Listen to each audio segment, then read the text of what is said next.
Hello friends, welcome back. Sam here and you are watching Learn English Easily. How are you all? I hope you all are fine. Friends, I love making fascinating videos related to daily life that will help you to enhance your vocabulary and speaking skills. So stay hooked on to my YouTube channel, that is Learn English Easily. You can also follow us on Instagram at Learn English Easily with Sam. If you want to learn antonym and synonyms by root word method, you can go and check our playlist. If you are not able to find, I will mention it in the I button. You can click there and learn from there. We have explained root word method very easy and in a simple way.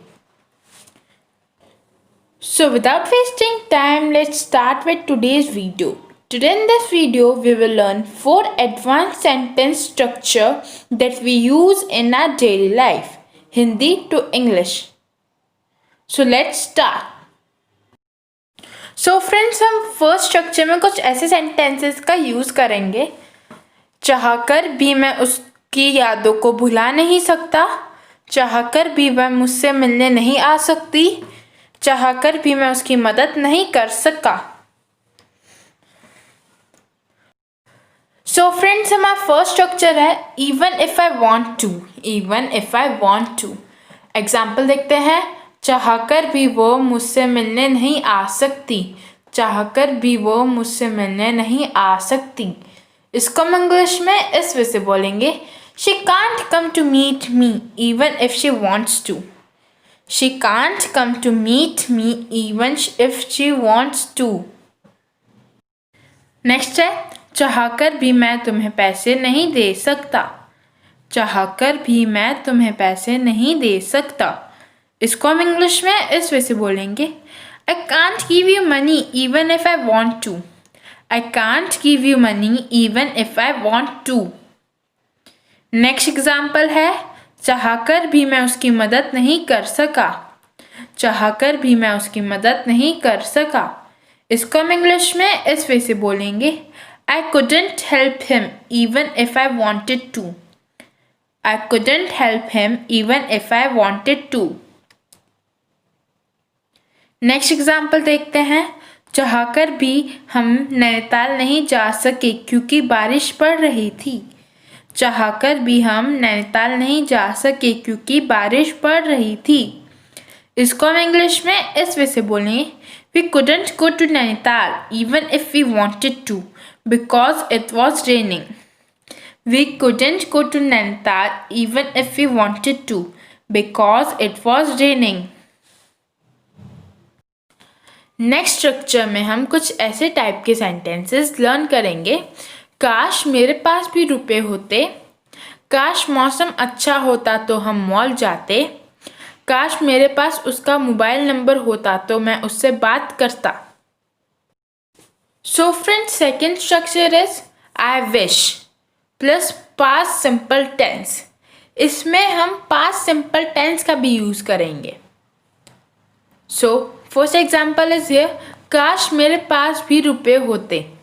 काश मेरे पास भी रुपए होते. इसको हम English में इस way से बोलेंगे. I wish I also had money. I wish I also had money. Second example देखते हैं स्ट्रक्चर का. काश मेरे पास उसका मोबाइल नंबर होता तो मैं उससे बात कर सकता था. काश मेरे पास उसका मोबाइल नंबर होता तो मैं उससे बात कर सकता था. इसको हम इंग्लिश में इस वे से बोलेंगे.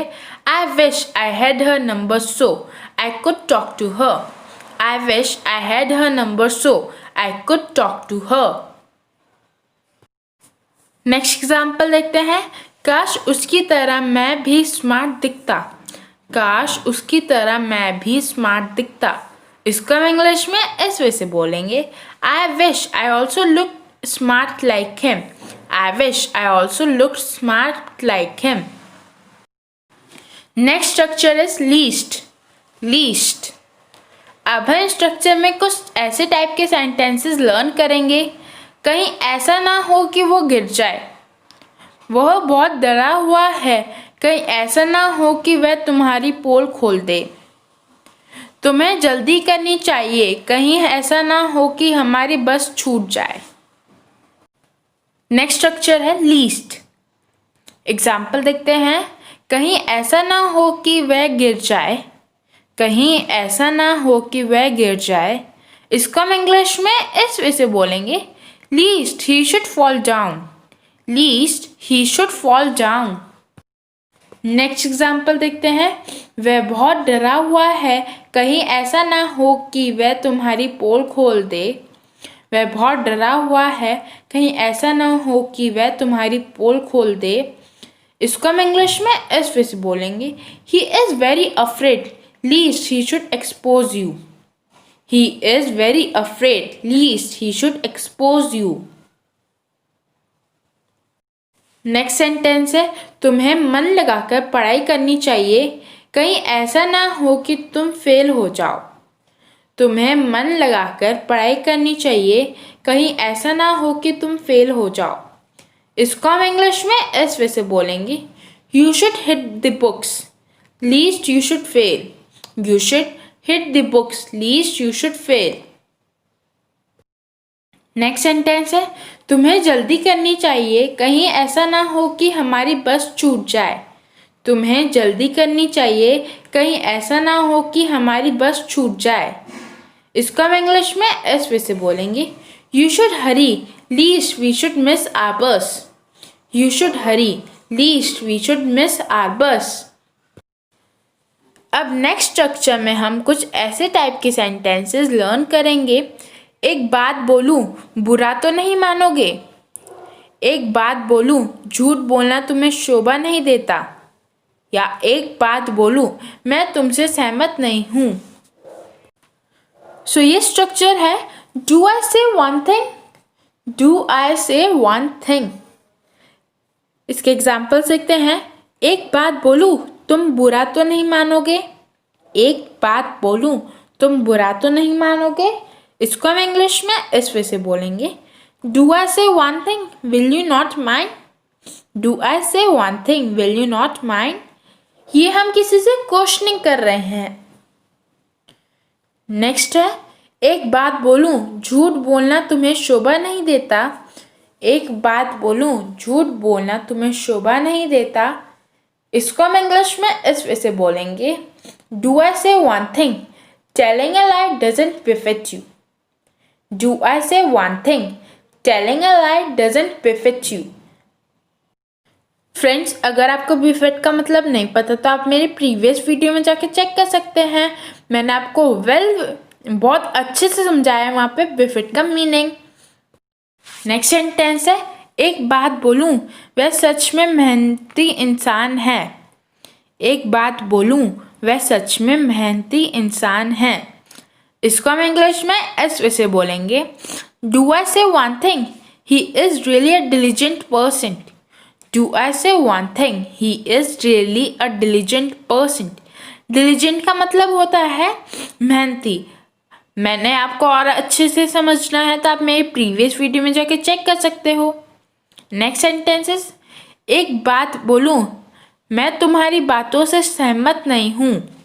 एक बात बोलूँ, मैं तुम्हारी बातों से सहमत नहीं हूँ। इसको हम इंग्लिश में इस वे से बोलेंगे, do I say one thing, I don't see eye to eye with you. Do I say one thing, I don't see eye to eye with you. So friends, I hope your all doubts are clear. If you are having any doubts, you can comment in the comment section. I will surely help you to clear your doubt.